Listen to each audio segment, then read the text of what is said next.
nanti soal ujian akhir ada 5. Jadi soal ujian akhir nanti ada 5. Nah, 5 itu mencakup topik bahasan yang kita diskusikan setelah ujian tengah semester. Apa itu? 5 itu apa saja? Yaitu pertama masalah etis seputar konsumen, terkait dengan hak-hak yang harus dijamin dan dilindungi oleh konsumen. Lalu teori-teori untuk memberikan rasa aman terhadap konsumen itu.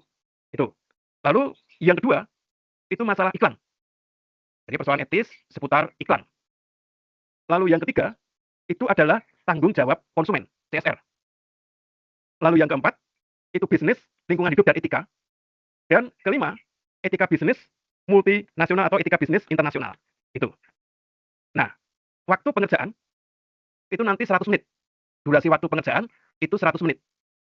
Sifat ujiannya itu close book, tidak boleh buka handphone, tidak boleh buka alat elektronik lain. Jadi menulis pada kertas. Itu. Nah, lalu bentuk soalnya kayak apa? Bentuk soalnya kayak apa? Nah, saya berikan salah satunya contohnya itu seperti begini nanti.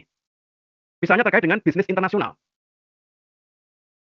Soal yang saya lontarkan, itu saya minta Anda membayangkan akan mengadakan bisnis multinasional, itu diminta untuk mengembangkan bisnis multinasional, itu misalnya dalam bentuk bisnis batubara misalnya, ke negara lain.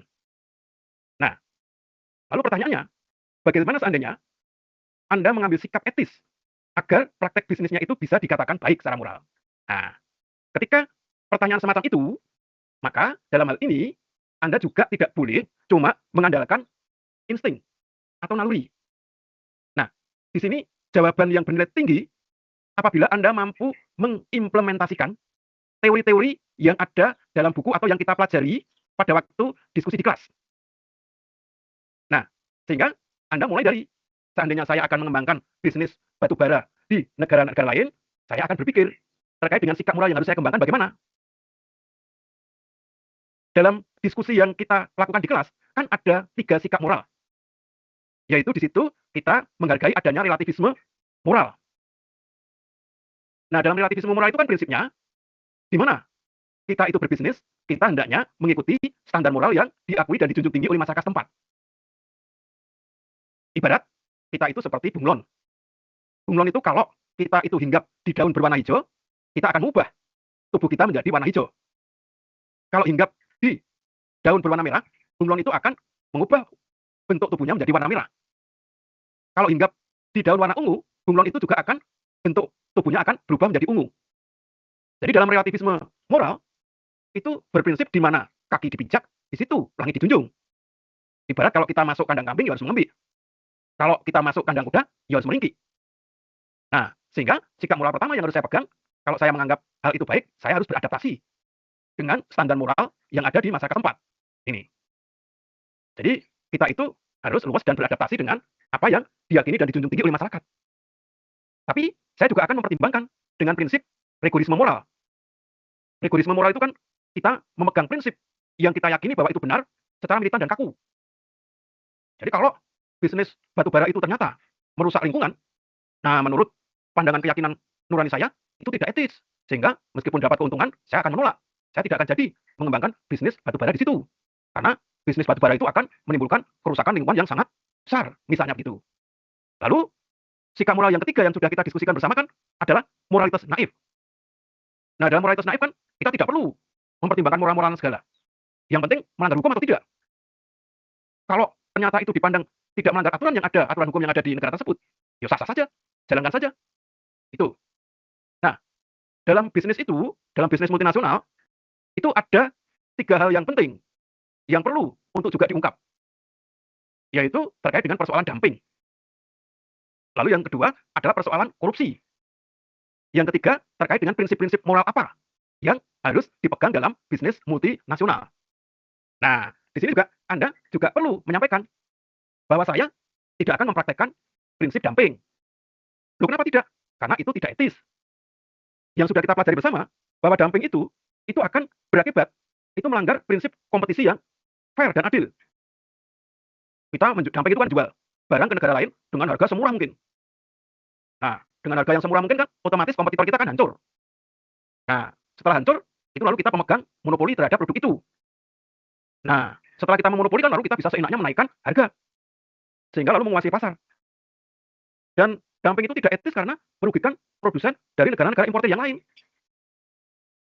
Dengan kita itu menjual ke negara lain dengan harga yang di bawah sekali di pasar, negara lain otomatis nggak bisa masuk. Nah, ini sehingga saya dalam bisnis multinasional terkait dengan batu bara, saya juga tidak akan mempraktekkan model dumping itu. Nah, selain itu dalam topik terkait dengan bisnis internasional kan ada problem etis yang juga menghinggapi di negara-negara manapun, yaitu praktek suap dan korupsi. Nah, apakah nanti dalam mengembangkan bisnis batu bara saya akan memberikan kebebasan untuk melakukan korupsi atau suap? Anda mungkin pernah ingat kasus Setia Novanto itu, papa minta saham itu, supaya dia itu aman dari PT Freeport, itu harus store sahamnya ke elit politik. Nah, apakah suap dan korupsi itu dalam bisnis internasional bisa ditolerir atau tidak? Nah, ini lalu Anda jelaskan, saya tidak akan mentolerir praktek korupsi. Loh, apa yang salah dengan korupsi? Nah, ini lalu Anda perlu juga memberikan argumentasi di dalamnya. Bahwa korupsi itu melanggar prinsip keadilan karena memberi keuntungan kepada pihak yang sebenarnya tidak layak untuk diberi. Nah, menteri itu kan sudah digaji oleh negara. Dengan kita menyuap, itu otomatis harusnya itu diberikan kepada orang lain yang berhak. Kenapa diberikan kepada menteri? Jadi letak tidak etisnya, korupsi itu yang sebenarnya berhak tidak mendapatkan, sebaliknya yang tidak berhak malah mendapat berbagai kelebihan-kelebihan. Nah, itu kan pelanggaran etisnya. Saya juga tidak akan korupsi karena memberikan suap, karena itu merusak integritas moral. Sehingga itu akan tidak menghargai prinsip keadilan persaingan yang fair. Dengan suap, itu seringkali yang dimenangkan itu justru kualitasnya lebih rendah daripada yang itu proposalnya itu jujur. Jadi ini melanggar prinsip integritas moral. Ya seharusnya kan itu kalau dalam bidang bisnis, ya prinsip kejujuran itu harus dipegang teguh. Jadi dalam hal ini kejujuran kan nilai yang sifatnya universal yang harus dijadikan acuan. Jangan karena disuap lalu sebenarnya itu kualitasnya buruk lalu dimenangkan gitu. Lalu problem etis yang berikutnya, kenapa menolak suap dan korupsi? Karena ini bisa mengikis kepercayaan publik. Jadi publik akan tidak percaya kepada pemerintah. Investor pun juga begitu. Dengan saya menanamkan modal ke negara lain yang tingkat suap atau korupsinya tinggi, nanti jangan-jangan modal saya itu hanya untuk menggemukkan para penjahat yang koruptor tadi. Itu. Nah, lalu masyarakat pun itu juga seringkali meragukan kepercayaan terhadap pemerintah kalau itu penuh dengan tipu daya suap tadi. Dan suap dan korupsi itu menimbulkan ekonomi biaya tinggi. Nah, kenapa ekonomi biaya tinggi? Ya karena untuk kita memberikan suap itu dengan kualitasnya diturunkan. Pada waktu pengajuan tender, misalnya kerannya produk Sen E yang berkualitas. Nah, karena sebagian uang itu untuk menyuap atau dikorup, lalu setelah itu direalisir, kerannya ya abal-abal. Tuh.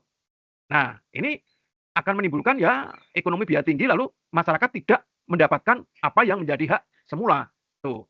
Jadi teori-teori tadi itu kemudian diimplementasikan dalam menjawab persoalan tadi.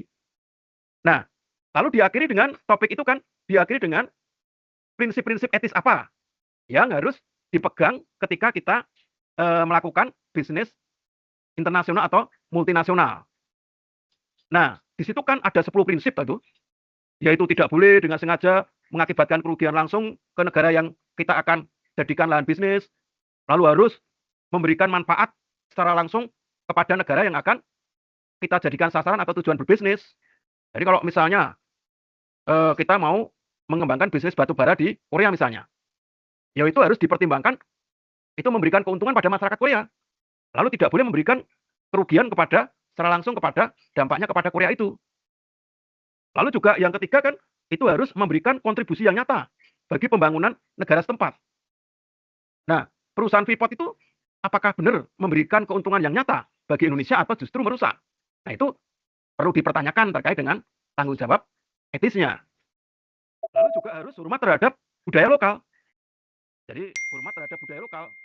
Jadi kalau di situ masih ada ritual-ritual, ada nilai-nilai yang dijunjung tinggi, itu tidak bisa sembarangan kemudian ditumbangkan. Di situ ada arca-arca, ada bangunan-bangunan bersejarah yang menjadi tempat pengembangan kearifan lokal. Itu tidak bisa kemudian dengan semena-mena lalu kita eksploitasi begitu saja. Nah, lalu prinsip yang kelima kan di sana juga kita harus menghormati hak asasi manusia. Jadi jangan mentang-mentang tenaga kerja di sini murah lalu bisa dieksploitasi. Ya kita harus tetap menghormati standar gaji yang ada di masyarakat setempat. Dan prinsip yang keenam kan itu harus membayar pajak secara fair. Jadi pajak itu kan juga kewajiban bagi pelaku bisnis untuk menyetor kepada negara. Yang hasilnya itu kemudian untuk kesejahteraan negara tadi. Lalu harus kalau seandainya itu berpotensi menimbulkan kerugian yang sangat besar, itu pemegang saham terbesar itu harus ekstra hati-hati karena dia yang akan bertanggung jawab. Dan yang terakhir dalam prinsip-prinsipnya itu kan ada bahwa alih teknologi itu harus juga di apa di diturunkan kepada masyarakat lokal. Jadi kayak PT Freeport itu kalau habis kerjasamanya maka dalam hal ini itu harusnya dia mulai mewariskan teknologinya, cara pakainya kepada masyarakat lokal di Indonesia maupun Papua itu. Nah, jadi satu soal tadi itu perlu dikaitkan dengan teori-teori yang kita diskusikan dan kita pelajari bersama-sama. Sehingga mau tidak mau Anda perlu membaca entah itu PPT-nya atau ringkasannya atau bukunya karena itu sebagai dasar untuk bisa mengerjakan. Jadi tidak bisa hanya berdasarkan insting, naluri itu. Jadi nanti soalnya modelnya kayak gitu. Nah, silakan kalau ada yang mau ditanyakan itu silakan. Jadi prinsipnya dalam tingkat S1 itu kan standar kompetensinya bagaimana mampu mengimplementasikan teori-teori ke dalam kasus yang nyata. Itu. Nah, kalau S2 itu standarnya adalah kemampuan mengkomparasikan antara standar etika bisnis yang satu dengan standar etika bisnis yang lain. Kalau S3 itu kemampuan untuk menemukan inovasi baru. Nah, Anda sekarang levelnya pada S1. Jadi teori-teori yang ada di kelas, yang kita pelajari, yang kita diskusikan di kelas, itu bagaimana diimplementasikan seandainya nanti Anda itu bekerja dalam kerja yang nyata. Itu. Nah, kalau itu bisa dikuasai, berarti standar kompetensi lulusan S1 itu sudah tercapai. Begitu. Apakah ada pertanyaan atau tanggapan? Dipersilakan.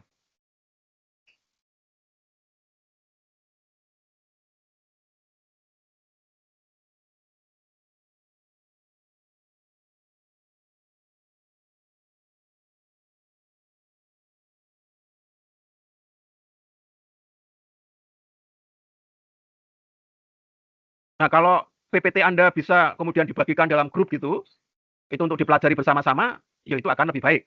Jadi tadi yang akan dijadikan ujian itu 5 topik. Tadi sudah saya sebutkan 5 topik tadi, yaitu terkait dengan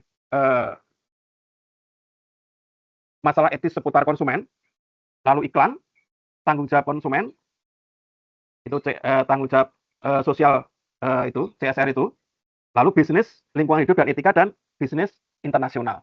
Nah, itu kan sudah kita diskusikan semua pada waktu di kelas. Sehingga teori-teori itulah nanti yang perlu Anda kuasai ketika saya melontarkan kasus. Seperti yang saya contohkan tadi, saya menanyakan seandainya Anda mau menjalankan bisnis batubara di beberapa negara. Nah, bagaimana supaya bisnis Anda itu sesuai dengan standar etika bisnis. Sehingga 4 kunci tadi yang perlu Anda sampaikan, yaitu terkait dengan sikap moralnya, apakah Anda itu akan mengambil relativisme moral atau rigorisme, lalu yang relativisme moral, rigorisme, dan moralitas naif. Lalu bagaimana Anda mensikapi dengan adanya dumping. Lalu bagaimana Anda mensikapi terhadap adanya suap dan korupsi. Lalu yang terakhir, prinsip-prinsip moral dalam mengembangkan etika bisnis multinasional itu juga harus Anda sampaikan dan Anda ungkap dalam menjawab persoalan tadi. Gitu.